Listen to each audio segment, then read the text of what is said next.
propres cantiques. Elle chantait ses propres cantiques, la porte restait toujours fermée. Jusqu'à ce que je vis un ange, dont les deux anges qui se tiennent devant ces portes, l'une de ces anges s'est approchée de la dame pour lui dire, elle dit à la femme que tu ne peux pas entrer ici, car les femmes qui se maquillaient, qui tressaient leurs cheveux, n'ont pas droit au paradis. C'est alors la dame a été renvoyée, elle n'a pas pu entrer au ciel à cause des périls qu'elle portait sur la terre, à cause des stress, à cause des tresses, à cause des bijoux, à cause des perles qu'elle portait. Et à l'enfer au moins. Lorsqu'elle est renvoyée pour ne pas entrer au paradis, il n'y a que deux pays qui nous attendent, soit au paradis, soit en enfer. Je vis la dame, comment elle pleurait, elle regrettait d'avoir ignoré la parole de Dieu qui interdit à la femme qu'une femme chrétienne ne peut pas se maquiller, une femme chrétienne ne peut pas tresser ses cheveux, ne peut pas porter des perruques. C'est biblique? Oui, c'est biblique, papa. C'est biblique tout ça. Tout ce que je dis, c'est biblique. On peut avoir un passage qui pourrait nous servir, parce qu'il y a beaucoup de gens, il y a beaucoup de gens qui croient difficilement. Peut-être un passage qui pourrait faire en sorte que non, les gens qui nous suivent, ils peuvent aussi feuilleter la Bible et puis aller voir ce passage-là. J'aimerais donner un verset biblique et lire ces versets bibliques. Je pense que si ça peut y aller, je peux donner un verset. Nous pouvons aller dans le livre, je pense, dans le livre d'1 Timothée, là où l'apôtre Paul nous parle de ces choses. Rapidement, je peux prendre les versets simplement. On nous dit que pour les femmes chrétiennes, la femme ne peut pas porter des vêtements somptueux, la femme. Donc il y a beaucoup de choses que la Bible parle de ces choses. Mais j'aimerais pour les gens qui ne croient pas vraiment à ces réalités, à ces témoignages de l'enfer et du paradis, parce que chacun aura ses opinions, ses pensées. Mais moi je dis toujours aux gens, si vous ne croyez pas à ce que je dis, croyez plutôt à la parole de Dieu. La Bible nous donne certaines recommandations. Il dit ceci, je veux aussi que les femmes vêtues d'une manière décente, avec pudeur et modestie, ne séparant ni des tresses, ni d'or, ni de perles, ni d'habits somptueux, mais que séparant de bonnes œuvres, comme il convient à des femmes qui font profession de servir Dieu. Si vous pouvez lire, prenez 1 Timothée chapitre 2, le verset 9 à 10. Ainsi, la dame n'a pas pu faire son entrée au ciel. Pourquoi? Parce qu'elle portait des perles, parce qu'elle portait des bijoux, parce qu'elle tressait ses cheveux, parce qu'elle portait des perruques. Alors, lorsque la porte ne s'est pas ouverte et que l'ange l'a renvoyée, j'ai vu la dame qui disait « Je chantais beaucoup de chansons pour Dieu sur la terre. Je servis Dieu, je chantais, je sauvais les âmes. J'ai édifié les gens par ma musique lorsque je chantais sur la terre. Comment est-ce que je peux être disqualifié ?» Donc, cet endroit, c'est quoi? Vous pouvez arriver au ciel, vous pouvez arriver devant la porte du paradis, mais c'est devant la porte que exerce l'élection de Dieu. Seules les âmes saintes peuvent franchir la porte du ciel. Alors, la dame là pleurait et regrettait d'avoir servi, elle l'a servi prétendant servir Dieu sur la terre, prétendant chanter pour la gloire de Dieu, mais une voix est sortie de la porte du paradis, une voix qui rugissait comme de l'eau, qui disait « Je ne t'ai jamais connu, serviteur du diable ». Ainsi, la dame a été renvoyée, mais elle pleurait à cause de ces choses. Et lorsque la dame est passée, une autre dame est arrivée, mais la dame là n'était pas une musicienne chrétienne, ni pas une femme reconnue, mais c'était une femme qui faisait toujours profession de sa foi. Elle priait dans l'une des églises au monde. Lorsque la dame fut devant la porte du paradis, la dame a été renvoyée de ne pas faire son entrée au ciel parce qu'elle portait des pantalons sur la terre. Alors, lorsque vous arrivez et que vous portez des pantalons sur la terre, directement on vous enlève ce vêtement blanc que vous portez, vous restez nu. Et un verset biblique est apparu, on dit que la femme ne peut pas porter de vêtements d'homme et l'homme ne peut pas porter de vêtements de femme. Deutéronome 22, verset 5, c'est ce verset-là qui a renvoyé la femme. Et la femme ne pouvait pas faire son entrée. Je dis à toutes les femmes qui font profession de la foi chrétienne et que vous devez vous sanctifier. La Bible dit, nous ne sommes pas de ce monde. Nous ne pouvons pas nous mélanger aux choses de ce monde, car le monde, un jour nous quitterons ce monde, le monde est passager. Parlons de l'enterrière. Après avoir accédé, quand tu te retrouves à l'enterrière, comment tu as trouvé là-bas? Qu'est-ce qui se passe exactement au paradis? Mieux vaut plutôt mieux répondre faire aussi allusion aux âmes, aux pasteurs que nous avons connus qui sont entrés au paradis avec les conditions. Puis je vais répondre à votre question. D'abord, je pourrais parler d'un homme de Dieu, peut-être je vis Alain Moloto au paradis, et comme vous ne m'avez pas posé la question comment il s'est retrouvé au paradis, je dis simplement, je vis Alain Moloto au paradis, je vis Jacques Vernon au paradis, je vis Sikatenda dans les pères au paradis, je vis Edine Abal au paradis, je vis Simo Kimbangu au paradis. Mais Ebalembongue, le reste des gens, des Diangenda ont été renvoyés pour ne pas entrer. Le pasteur qui a fait révolter le réveil là, il s'appelle encore comment? Edine Abal. Je vis Edine Abal au paradis. Mais si vous m'avez posé la question, comment ces gens ont pu entrer au paradis? Parce que je pense aussi que c'est capital pour nous, les chrétiens d'aujourd'hui, parce qu'ils sont nos pères de la foi. Expliquez au moins, les gens vont comprendre. Lorsque je fais allusion à notre père, d'abord je prends la dernière personne qui est décédée actuellement, c'est Alain Moloto, dont aussi son paradis fait la une dans l'internet, par-ci par-là. Voici les conditions. Excusez-moi de vous interrompre un peu. Quand vous avez fait ces longs voyages, le couple Olang n'était pas encore décédé ou comment? Bon, lorsque moi je fais ce grand voyage, le couple Olang au début n'était pas encore décédé sur la terre. Mais dans la continuité du paradis, c'est alors notre maman est décédée, notre père aussi est décédé, les couples Olang sont décédés. Parmi les conditions, toi qui as vécu le paradis, parmi les conditions qui font en sorte que non, les gens puissent aller au paradis, est-ce qu'il répond aux critères? Oui, Alain Moloto a répondu aux critères. Les 5 pasteurs congolais. De couple Olangi. Vraiment, pour ne pas mettre les gaillons sur les choses qui les concernent, j'aimerais mieux au moins insister sur le critère du paradis, parce que je dis et je pèse mes paroles, je les dis d'une manière absolue, que ce n'est que ces gens-là que je vis au paradis.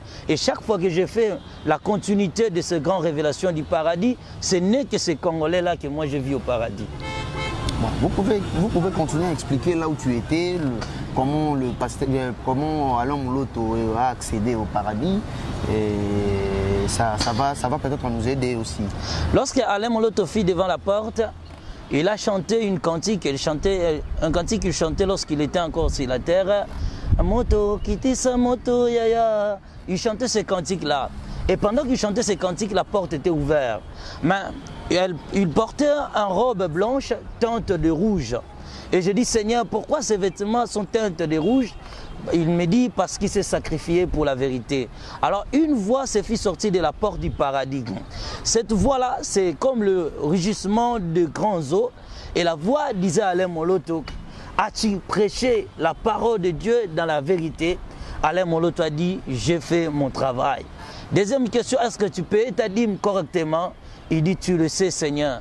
Troisième chose, il dit, as-tu évangélisé correctement? Alain Moloto dit, tu le sais, Seigneur. Quatrième chose, as-tu marché comme un chrétien du début jusqu'à la fin? Il dit, j'ai trébuché, mais j'ai été soutenu par le Saint-Esprit. Il lui a posé encore la question, est-ce que tu aidais les pauvres? Tu faisais l'aumône, tu faisais des dons aux gens? Il dit, Seigneur, tu connais mon travail. Est-ce que tu lisais la Bible régulièrement? Il dit, Seigneur, tu le sais. Est-ce que tu priais correctement? Il dit, Seigneur, tu le sais. Est-ce que tu partageais la parole de Dieu correctement? Il dit, Seigneur, tu le sais. Alors une voix dit, tu es admis d'entrer dans le royaume de ton Père. C'est alors, je vis un groupe d'anges qui était au nombre de 7 anges qui sont venus l'accueillir en lui disant que tu es notre frère. Alors Alain Moloto pleurait pour avoir vaincu le monde et son système. Ainsi Jésus me dit, tu vois un racheté d'Israël. Cet homme s'est bâti toute sa vie pour hériter au ciel. Dis à mon peuple que celui qui vaincra entrera dans la porte du ciel. De la même manière qu'Alain Moloto, ces anges-là sont venus t'accueillir comme on a accueilli Alain Moloto ou comment? Pour dire clair, moi je n'étais pas accueilli comme Alain Moloto parce que moi j'étais un visiteur. C'est alors à la fin de ce témoignage, à la fin, Jésus m'a dit, lorsque j'ai terminé le paradis, il m'a dit, tu dois rentrer sur la terre. Si tu marches correctement dans mes principes, tu respectes les 7 critères pour entrer au paradis, tu reviendras ici. Est-ce que ton passage enfer paradis, tout ce que tu as vécu là-bas, tout ce que tu as vu là-bas, en retournant sur terre, est-ce que tu le fais comme il se doit? Parce que je prends le témoignage d'Alain ou l'autre que tu es en train de faire. On lui posait la question, est-ce que tu payais ta dîme, tu payais tes hormones, tu faisais ça, tu faisais cela. Il a bien répondu à son Seigneur que non, Seigneur, tu le sais, je le faisais comment. Et toi-même, l'expérience que tu as vécue là-bas, est-ce que tu le fais sur terre? Je suis retourné sur la terre pour se battre. Car depuis le temps des Jean-Baptiste et jusqu'à aujourd'hui, les royaumes de Dieu forcés, ce sont les violents qui s'en emparent. Jésus m'a dit, tu dois vaincre le monde pour hériter le paradis. Et je suis retourné sur la terre que pour travailler, pour vaincre le monde et tous ces systèmes. Et Jésus m'a dit, même si tu as vu l'enfer et le paradis, si tu ne marches pas correctement sur les choses que je t'ai révélées, tu ne reviendras pas ici au paradis. Ça ne te cause pas de problème avec les autres hommes de Dieu, ces témoignages que tu fais par rapport à la façon dont tu vois les choses? C'est différent avec les autres hommes de Dieu, ça ne te cause pas de problème? Le problème, c'est de sauver les âmes, même si les gens ne te comprennent pas. Mon problème actuel est que je suis mal compris aux gens pour ce témoignage. Mais peu importe, comme dit la sagesse, même si les gens ne te comprennent pas, il faut toujours dire la vérité. L'objectif d'un frère, c'est de sauver ses frères. Je n'ai jamais témoigné pour critiquer les gens, je n'ai jamais témoigné pour critiquer les églises, mais j'ai témoigné pour sauver mes frères qui ont connu Jésus-Christ, parce que pour entrer au ciel, il ne faut que croire en Jésus-Christ. Ceux qui n'ont pas cru en Jésus-Christ n'ont pas accès au paradis. Mais si tu as cru à Jésus-Christ, il y a aussi d'autres critères à remplir. Donc je ne m'inquiète pas pour des critiques, des polémiques que j'attends par-ci par-là, même à la télévision pour ce témoignage. Mais moi, ce qui compte, c'est de sauver mes frères qui sont encore dans l'ignorance. Oui, de sauver tes frères qui sont encore à l'ignorance. Vraiment, ça a été bien dit. Mais moi, j'aimerais savoir, qu'est-ce que tu as retenu de particulier au paradis, que ton message se focalise là-dessus? Qu'est-ce que tu as retenu de particulier, hein? Voilà, quand vous arrivez dans un pays mystère qui est rempli de bonnes choses, il y a des choses parfois on n'arrive pas à maîtriser parce que tout ce que vous pouvez admirer est complexe. Et si vous cherchez quelque chose à retenir, tout ce que vous pouvez retenir est complexe. C'est tellement beaucoup que j'ai retenu au paradis. Mais la clé de toutes choses que je retenais, c'est croire au Seigneur Jésus-Christ et s'éloigner aux choses du monde, de toutes les choses qui détruisent le monde, de toutes les choses qui nous suivent. Car Jésus m'a dit, les âmes souillées n'hériteront point le royaume des cieux. L'expécial que je retenu au paradis est que les âmes souillées n'ont pas part au paradis de Dieu. Je pense que je peux mettre les gaillons sur c'est ça.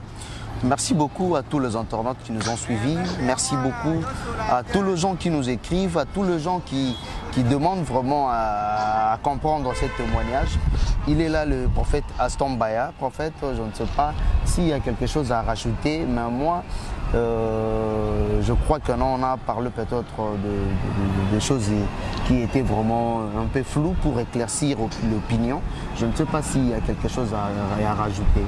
Oui, ce que je peux rajouter encore, je peux dire aux enfants de Dieu, parce que je vis, mon premier témoignage que j'ai fait à l'internet, c'était, je portais un habit de Versace qui a fait vraiment buzz, où les gens m'écrivent partout pour me critiquer à cause de cet habillement de Versace.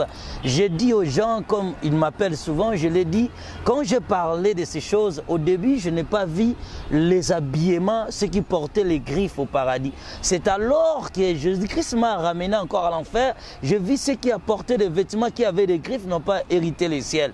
Mais j'ai été critiqué à cause de cet habillement Versace, que la fois prochaine, je vais témoigner sur les griffes qui nous amènent en enfer. Et j'ai été critiqué pour ça. Ce que je peux dire aux enfants de Dieu, au début j'étais d'abord ignorant parce que je n'ai pas encore vu cette partie de l'enfer. J'ai fait plus ou moins 4 ans pour voir ces choses et je suis toujours dans la continuité de la découverte de ces grands mystères. Ce que je peux dire aux enfants de Dieu, nous devons vivre comme des chrétiens. Marchons à la lumière de la parole de Dieu, éloignez vos choses du monde. Retenez les conditions qui nous permettent d'accès au paradis. Bien-aimé, tu dois croire en Jésus-Christ, tu dois payer ta dîme correctement, tes offrandes, ainsi de suite, tu dois faire tes aumônes, tu dois évangéliser les âmes, tu dois lire la Bible. C'est un 5e, tu dois prier, jeûner, se sacrifier pour Dieu, travailler pour le royaume de Dieu. Et